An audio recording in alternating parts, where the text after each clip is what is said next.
Hoje a aula é de lógica, mas antes de começar a aula eu gostaria de dar duas dicas preciosíssimas para quem quer estudar para concurso. A primeira delas faz referência à paciência e atismo. Estudar para concurso é um exercício de paciência. Não adianta querer alcançar resultados muito rápidos, pular etapa, procurar atalhos. Não existe. Então, mesmo para o estudo da lógica, você precisa ter muita paciência para entender cada uma. Não querer aprender muito rápido, mas vencer cada etapa, por menor que ela seja.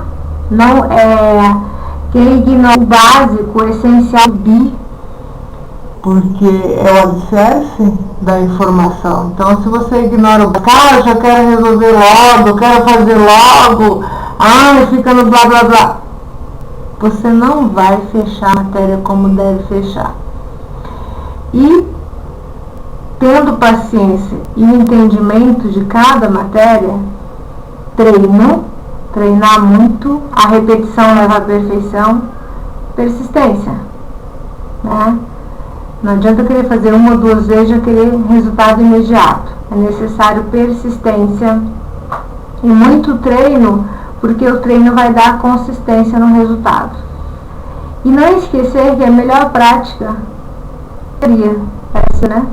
Quando você ignora a teoria, você não consegue desenvolver a prática. Não consegue desenvolver a prática.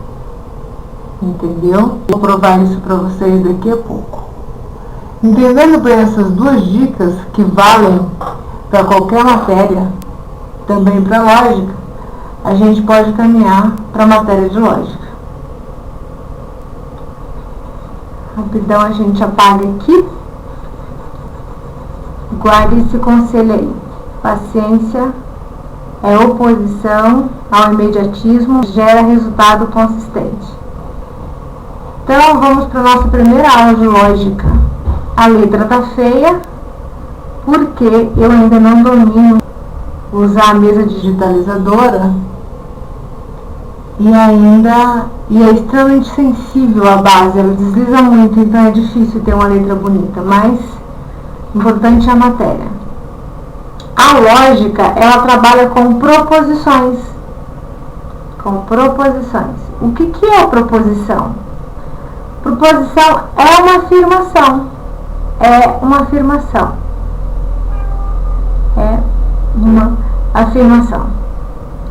Nessa afirmação,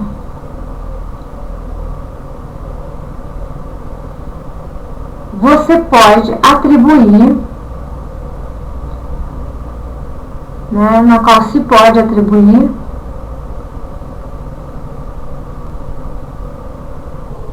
um valor lógico verdadeiro ou falso. Valor lógico verdadeiro, V ou F. Então, quando eu digo, por exemplo, toda a proposição ela é representada assim, põe um P, 2 pontos, você vai ver muito isso em livros. Quando eu faço essa afirmação, Joel é moreno, se alguém diz isso, você consegue verificar verdadeiro ou falso. Você consegue fazer isso. Você consegue dar um valor lógico para isso. Isso é verdadeiro? Joel é moreno ou não é moreno? O Joel é moreno. Então, quanto a essa informação, nós temos um valor lógico verdadeiro. Se eu digo a proposição aqui, Neuza é loira, aqui eu também consigo atribuir um valor lógico verdadeiro ou falso. Aí eu vou saber se isso é verdade ou falsidade. Se a Neuza é loira, é verdade, mas se ela não é falso. No caso aqui nosso, é falso, por exemplo, né? Então, pera lá, o negócio subiu demais a conta aqui, peraí. Então Então, quando eu consigo atribuir diante de uma proposição, certo? E aí a proposição, como ela traz consigo uma informação ou um conjunto de informações, eu consigo verificar se ela tem mais de uma informação ou se ela tem uma informação apenas, qual é o tipo dela. Se ela tem apenas uma informação, como Joel é médico, só traz uma informação. Neuza, tá horrível a letra, mas é assim mesmo. Peraí, tá esquisito. Neuza é loira? Neuza é loira? Perceba que cada proposição dessa, eu só tenho uma informação. Vamos chamar essa primeira aqui de proposição 1 e de proposição 2. Percebam que eu tenho apenas uma informação. Na proposição 1 eu tenho Joel é médico e na segunda Neuza é loira. Então, se eu tenho apenas uma informação, então eu estou diante de uma proposição simples. Uma única informação. As duas são proposições simples, porque elas têm apenas uma informação, na qual eu posso atribuir valor verdadeiro lógico, valor lógico verdadeiro ou falso. Agora, se eu tenho mais de uma informação, vou apagar isso daqui, ó. Vou dar continuidade. Agora, se eu juntar essas duas aqui e transformar em uma só, Joel é médico e Neuza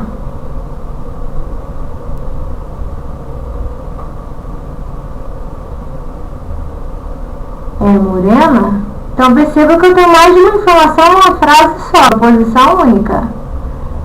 Que Joel é médico é uma informação e Neuza é morena é outra informação. E elas estão ligadas pelo que a gente chama de conectivo. Isso é o que está ligando essas duas afirmações dentro dessa única proposição. Perceba que é uma P1 só. Então, quando ela tem mais de uma informação, se ela tem mais de uma informação, mais de uma informação, mais de uma informação, então eu estou diante de uma proposição composta. Certo? Isso é muito importante entender. Então perceba que proposição é uma afirmação na qual se pode atribuir um valor lógico verdadeiro ou falso, eu tinha apagado aqui. E se ela contém uma única informação, ela é simples, porém, se ela contém mais de uma informação, está ligada por um conectivo, ela é uma proposição composta, porque é composta por mais de uma afirmação. Então, por exemplo,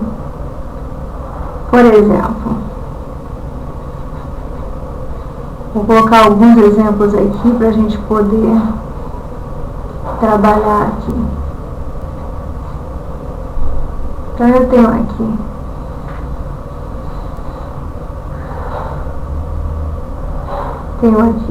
uma proposição, vou colocar assim, P1. Joel é médico. Trata-se de uma proposição simples. É uma proposição simples.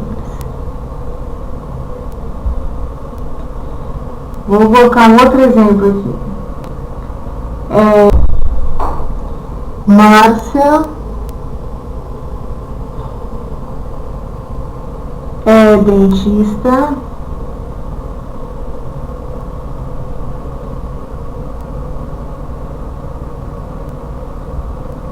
e Isaac é militar. Percebam que eu tenho mais de uma informação. Vou colocar um outro exemplo aqui, P3. Paulo é atleta ou Fábio é músico. Mas ó, aqui tem duas informações: Paulo atleta, Fábio músico. Vou pegar mais uma.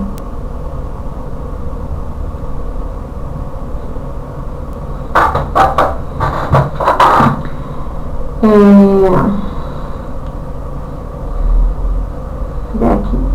Se chove, então durmo. Então eu durmo. Aqui também tem mais informação. Eu durmo e chuva. E aqui eu tenho um conectivo. Então percebam que quando ela é simples, ela tem uma única informação. Mas quando ela é composta, ela tem mais de uma informação e ela é ligada por conectivos. Para ser composta tem que ter mais, tem que ter mais de uma.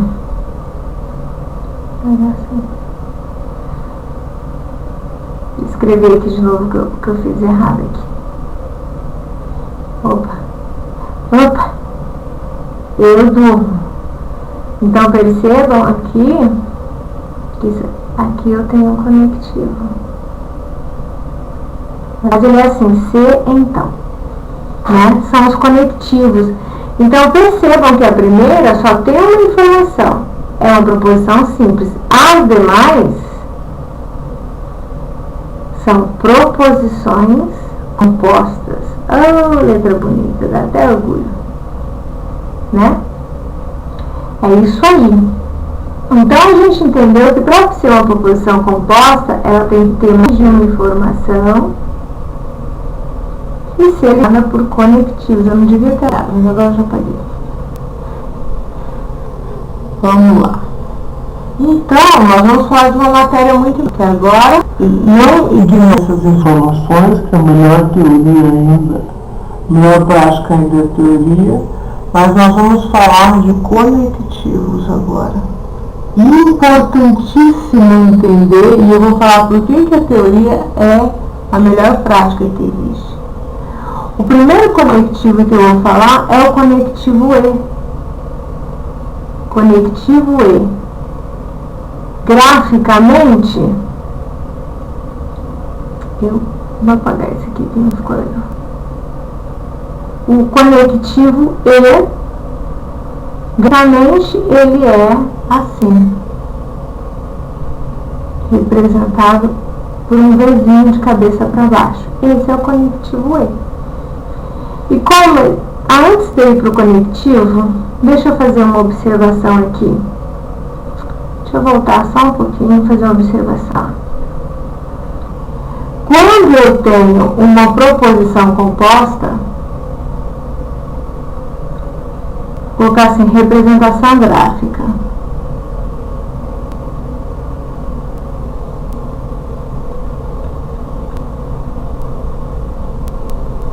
Representação gráfica. Se eu tenho aqui Joel Émico e Neuza loira, Neuza morena, vou colocar assim, Neuza morena, percebam que eu tenho uma proposição composta. Para evitar ou para facilitar a nossa vida na hora de trabalhar com as conexões, convencionou-se chamar isso aqui de P e isso aqui de Q. Pode ser qualquer letra. É só para facilitar. Então, se eu tivesse que representar graficamente isso, seria P e Q. P e Q seria uma representação gráfica. O mesmo seria para P ou Q, se fosse o caso, né? Aqui é um E, mas se fosse o caso de P ou Q. E ainda existe a representação gráfica de cada conectivo, que a gente vai fazer agora. Então, por exemplo, o conectivo OU,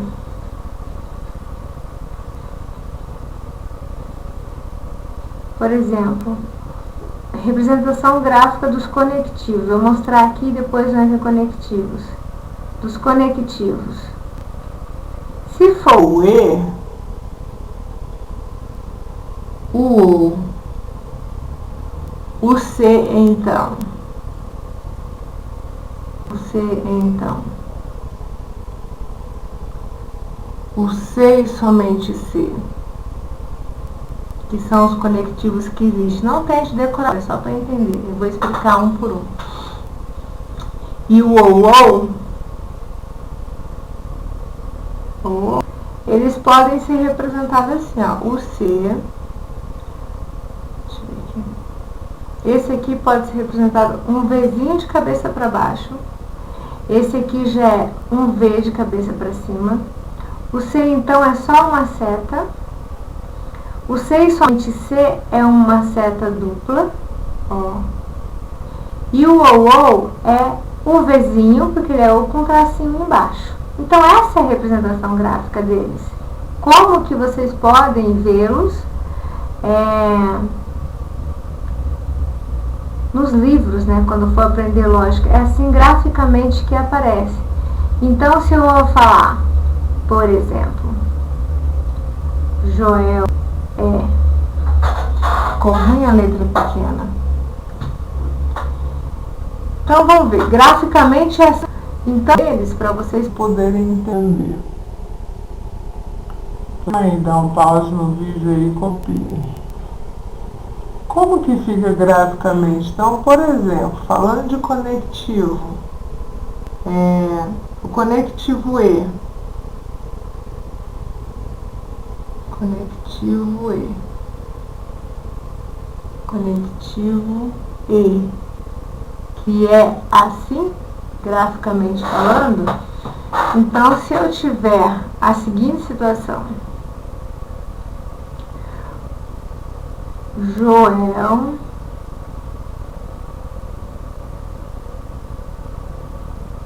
é moreno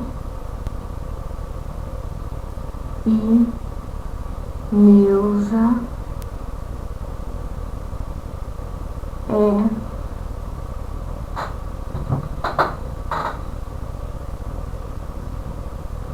alta. Isso aqui graficamente vai ser como? Graficamente, como que vai ser? P, E, Q. Graficamente, para trabalhar melhor a gente faz isso aí. Então, graficamente é P, E, Q. E como que eu sei como funciona a questão de cada conectivo? Conhecer cada conectivo é importante porque é o conectivo que nos vai dar o resultado da proposição, para a gente saber se a proposição é verdadeira ou falsa. No caso do conectivo E, nós temos o seguinte: supondo aqui uma outra proposição, uma P2.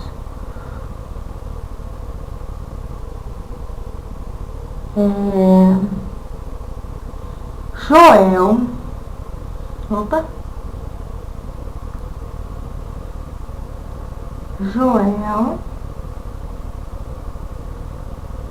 e Neuza foram ao casamento.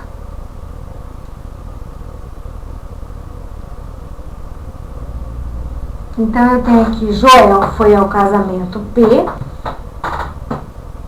Então, eu vou ter um Pzinho. Aí, deixa eu apagar aqui e fazer um espaço melhor para nós. Não vai ficar ruim esse negócio. Então, assim, vamos apagar tudo para ficar melhor aqui, senão vai ficar muito confuso para quem está aprendendo agora. Vamos lá. Apagando, belezinha, bonita. Então, se eu colocar assim, P1. João e Neuza foram ao casamento. Isso é uma afirmação.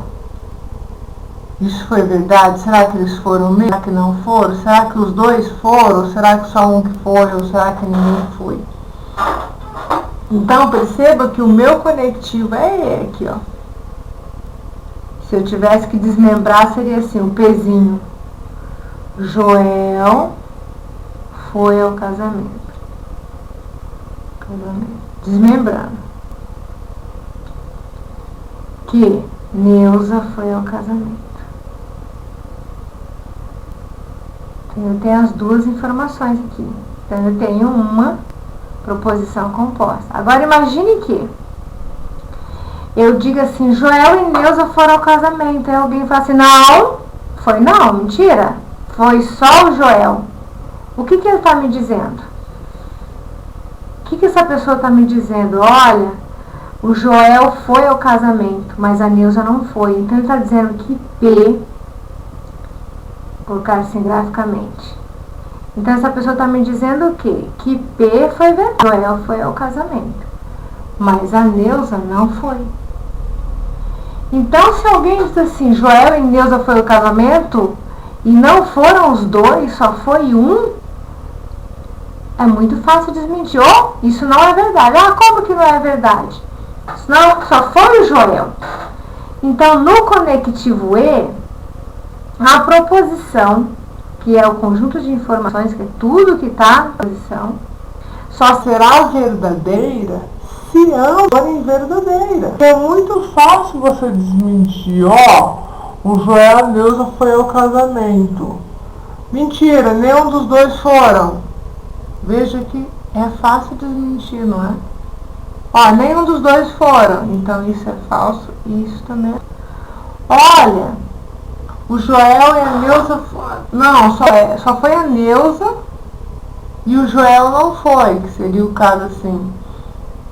Só foi a Neuza e o Joel não foi, ó. V, I, F e V. Ou então pode ser que seja realmente verdade, ambos foram. P, E, Q. Então realmente eles foram. Ah, isso é verdade, os dois estavam.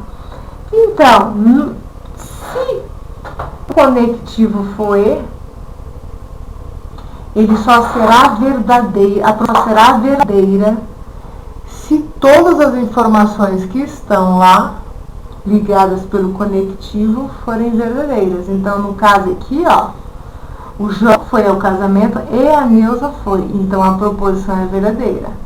Agora, se só um deles foi, desmente-se. Oi, o Joel e a Neuza foram ao casamento. Mentira, foi só a Neuza. Então, é mentira o que te disse, primeiramente, porque não foram os dois.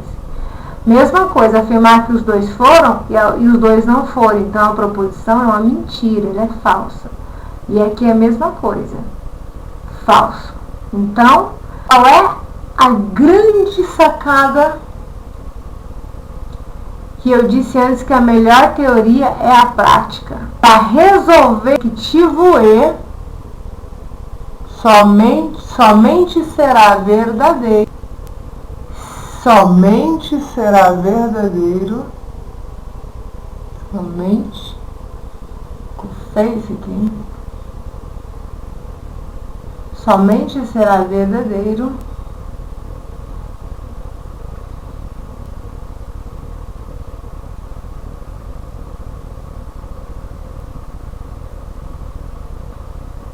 será verdadeiro se ambos, vou escrever grande, ambos forem verdadeiros. Se tiver uma só falsa no meio de um monte de verdadeira, ainda assim será falsa, tá bom? Porque é fácil desmentir isso daí, beleza? Então é isso que você tem que gravar em relação ao conectivo E, né? Que ela somente será verdadeiro se ambas, que trem horrível, somente será verdadeira se ambos forem verdadeiros, do contrário, não vai rolar.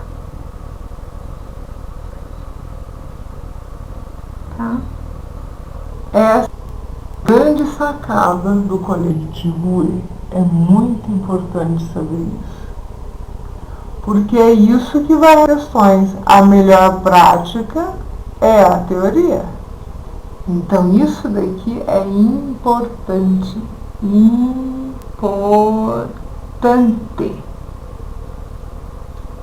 Né?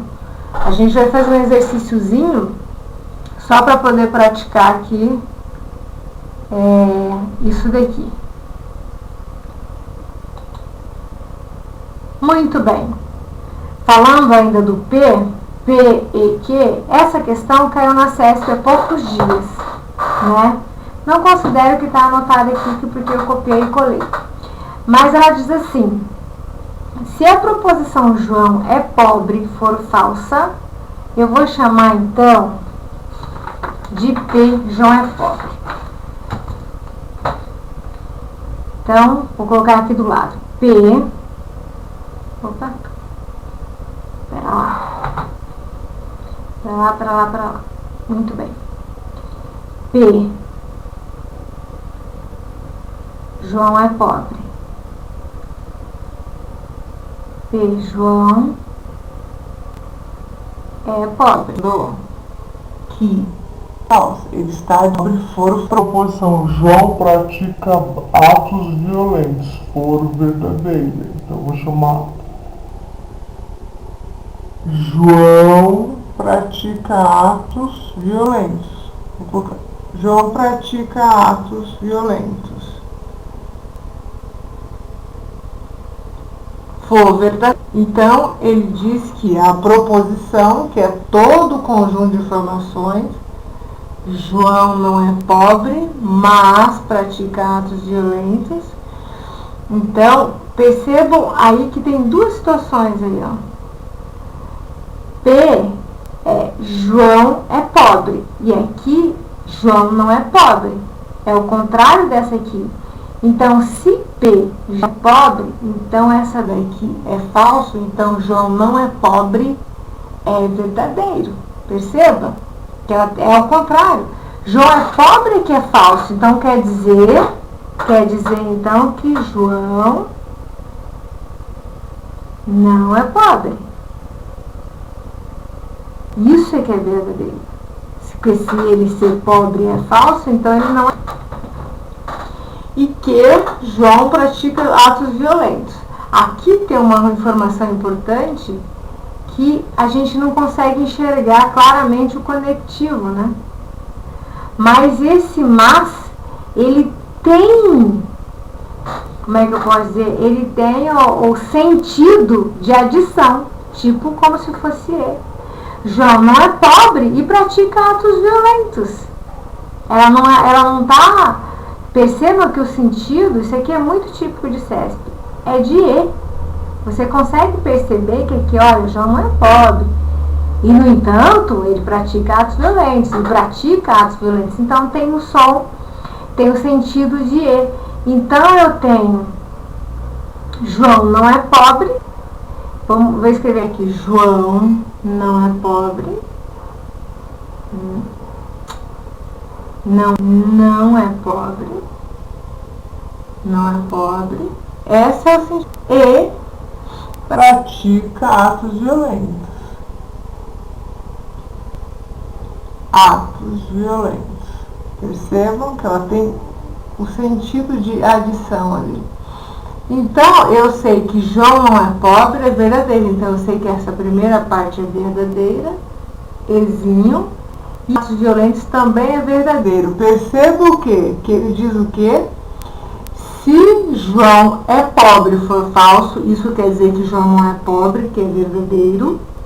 Aqui. E João pratica atos violentos for verdadeiro, então a proposição João não é pobre, mas pratica atos violentos será falsa. Não é verdadeiro. V e V. E quando eu tenho a situação de V e V, quando o meu conectivo é E, Então, se ambas forem verdadeiras, então o resultado será verdadeiro. Então, isso daqui é verdadeiro. Ela jamais poderia ser falsa. Então, essa P aqui, ela é verdadeira e não falsa. Por isso que a melhor prática é a teoria. Eu sei que no conectivo E, se forem verdadeiras, ela será verdadeira. Aqui é o caso, ambas são verdadeiras, então ela é verdadeira. Isso quer dizer que essa informação é errada, a ESP errou o gabarito, então o certo é errado. Meio ponto para você ou um ponto na prova, beleza? Então por isso que é importante conhecer qual é o conectivo. Nos outros conectivos que nós vamos estudar, essa regrinha vai ser diferente para o OU, vai ser diferente para o C e somente C. É por isso que é importante conhecer qual é o conectivo e a regra soberana dele. A regra soberana é essa aqui. Se ambas forem verdadeiras, toda proposição será verdadeira. Se uma delas for falsa, todo o conjunto será falso. Regra soberana. Ok? Muito bem, então aqui fica o primeiro módulo, o módulo 1, que é sobre o conectivo E. Espero que vocês tenham entendido. Qualquer coisa a gente vai marcar no fórum, no Skype, o dia de tirar dúvidas e vai ficar disponibilizado lá no Dropbox o caderno de questões para essa situação. Eu sugiro que assistam todos os módulos e acompanhe a resolução, que eu vou resolver uma lista aí em 30, depois questões, depois que eu passar todos os conectivos, eu vou resolver lá umas 30, 50 questões para vocês entenderem como que se resolve e depois vocês terão lá mais umas 300 para resolver só dessa matéria. Beijo, fiquem com Deus.